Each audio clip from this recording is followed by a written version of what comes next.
Hello everyone, welcome to my channel. Today we are going to continue with class 10 math chapter number 3. इसका हमने अभी तक exercise 3.2 तक हमने कंप्लीट कर लिया है, जो कि सब्स्टिट्यूशन मेथड था.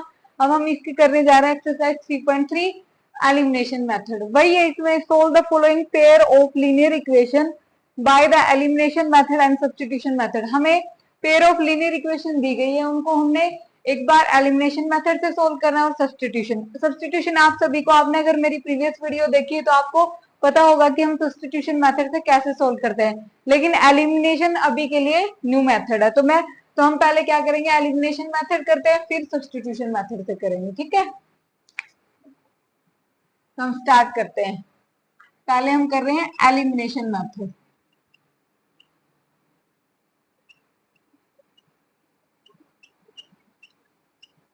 देखो, एलिमिनेशन मेथड में हमें क्या करना होता है, हमें जो दो इक्वेशन दी गई है, इसमें या तो x का कोफिशिएंट या फिर y का कोफिशिएंट उसको सेम करना होता है. कोफिशिएंट मीनिंग की जैसे यहाँ पे 1 है, यहाँ पे 2 है, तो हमें दोनों को या तो 2 बनाना है, दोनों को 1 बनाना है.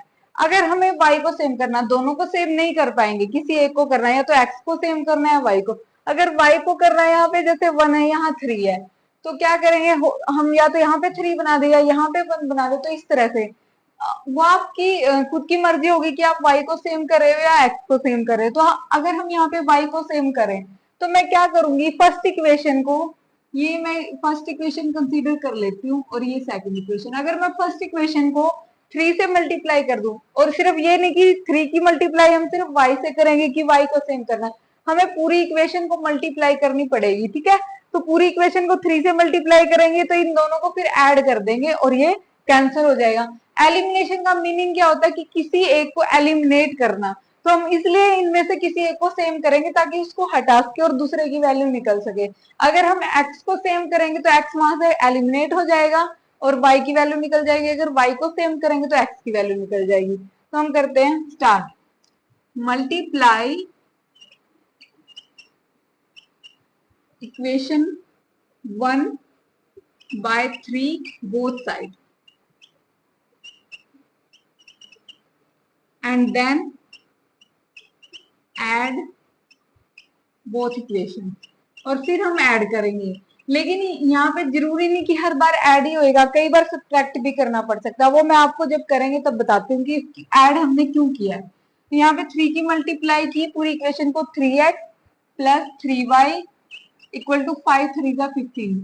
ठीक है, और सेकंड इक्वेशन हमने सेम रखनी है, 2x minus 3y equal to 5.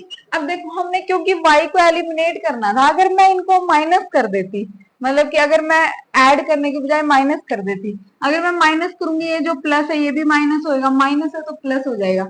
तो अगर ये दोनों ही प्लस हो गए तो एलिमिनेट कैसे होंगे, कटेंगे कैसे. तो इसलिए मैंने इनको ऐड किया, क्योंकि इनके पहले से साइन क्या है, अलग. अगर साइन पहले ही डिफरेंट हो तो ऐड करना है, अगर साइन क्या हो सेम हो तो सब्ट्रैक्ट करना है.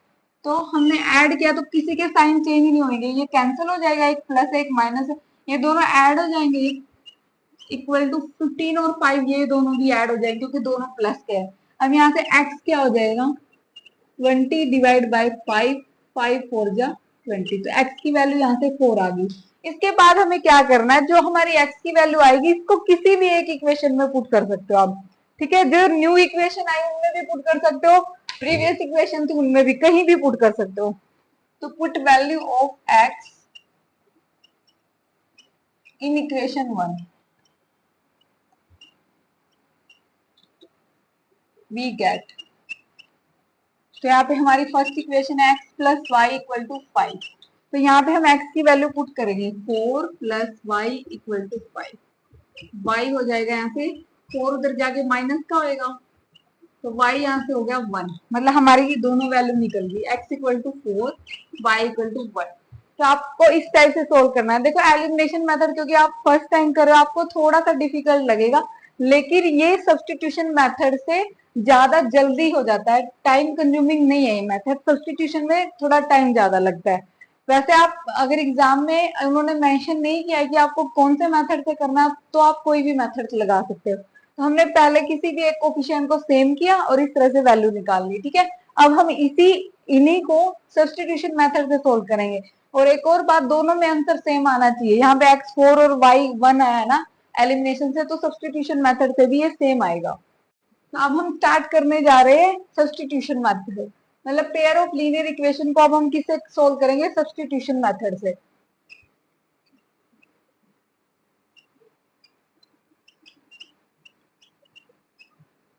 इसको इंट्रोडक्शन की कोई नीड नहीं है, क्योंकि हमने जितने भी 3.2 में जितने भी क्वेश्चंस किए सभी सब्सटीट्यूशन मेथड से ही किया है। क्या करना होता है, हमें किसी भी एक इक्वेशन में से x या y निकाल के उसको अदर में पुट करना होता है। यहाँ से जैसे मैं x निकालती हूँ, find value of x from equation 1,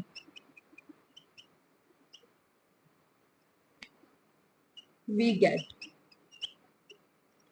तो यहाँ से फर्स्ट इक्वेशन से अगर मैं निकालू x equal to 5 minus Y, Y उधर जाके माइनस का होगा, ये हमारी होगी थर्ड इक्वेशन। क्योंकि मैंने ये वैल्यू फर्स्ट से निकाली, अब हम सेकंड में पुट करेंगे। Put value of x in equation 2, we get. ठीक है, तो यहाँ पे 2 x की प्लेस पे ये वैल्यू रखेंगे, 5 minus Y minus 3 Y equal to 5। तो यहाँ पे ब्रैकेट ओपन करेंगे, 2 5 का हो गया 10, और 2 की y से मल्टीप्लाई की 2y minus 3y equal to 5। तो 10 माइनस, अब देखो ये दोनों माइनस के तो ऐड हो जाएंगे, लेकिन साइन माइनस का आएगा। 10 माइनस 5y इक्वल टू 5। ठीक है, माइनस 5y। अब क्योंकि हमने y की वैल्यू फाइंड आउट करनी, तो इसको इधर रखेंगे और 10 को हम राइट साइड में ले जाएंगे, ये उधर जाके माइनस का हो गया। तो अब 10 में से 5 जाएगा, 5 रहेगा, लेकिन माइनस का बड़ा है इसलिए ये माइनस का साइन है, माइनस से माइनस कैंसिल, y हो गया 5 डिवाइड बाय 5, 1 आ गया। ठीक है, अब हम x निकालेंगे, और हमने जब एलिमिनेशन से किया था तब भी y 1 ही आया था। पुट वैल्यू ऑफ y कहाँ पे पुट करते हैं, जो हम इक्वेशन नंबर 3 निकालते हैं जहां x होता है। Put value of y in equation 3, we get. तो x equal to 5 minus Y, x हो गया यहाँ पे 5 माइनस 1, x हो गया 4। तो x हमारा 4 है, y इक्वल टू 1 है। देखो हमने एलिमिनेशन से सोल्व किया, सब्स्टिट्यूशन से सोल्व किया, दोनों में x और y की वैल्यू सेम आई, तो बिल्कुल हमारा करेक्ट आंसर है। तो आपको इस टाइप से करना है। अगर फिर भी कोई डाउट है तो आप कमेंट बॉक्स में कमेंट